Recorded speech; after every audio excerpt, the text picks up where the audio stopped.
Hey guys, this is Gevorg from Gev Loves Tennis. I have a few clips here of my one-handed backhand and some of the changes I've been making. I'm hoping people find it useful. It's a little bit like the serve video I made about a month ago. So let's just go straight into it. So the first problem I want to highlight is kind of the position of the racket when I do the shoulder turn. It's too low. The racket needs to be a lot higher. And then also here I kind of fall back, but that's less important. I'm really more concentrating on the position of the racket through the different parts of the swing. So now let's go into the next swing. Again, racket too low. And then now when I go into the backswing, I keep the racket to the left of my body. It's sort of parallel to the side fence. The racket needs to go sort of across the body and become parallel to the net. So now let's look at the next swing. We can see both problems together. Again, I do my shoulder turn, the racket is kind of at an angle and it's too low. It needs to go higher up the body. And then I go into the swing and it doesn't really go across the body, it just stays on the left-hand side, sort of parallel to the side fence, when it should be parallel to the net.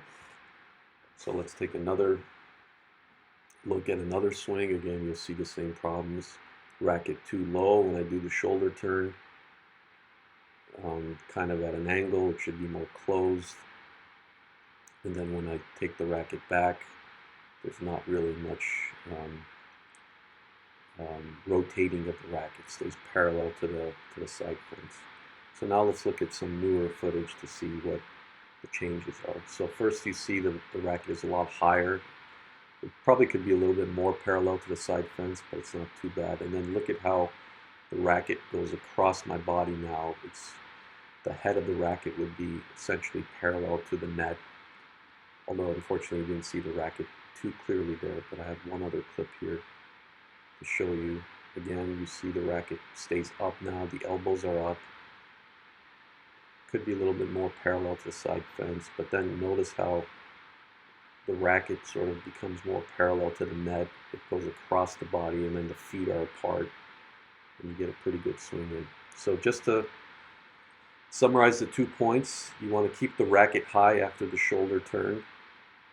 Pretty straightforward, and you'll see that with all the pros. They all keep the racket high. And then the second point, again, has to do with the backswing. You want to rotate the racket across the body during the backswing. You basically want the racket to go, to be parallel. The strings on the racket should be parallel to the net.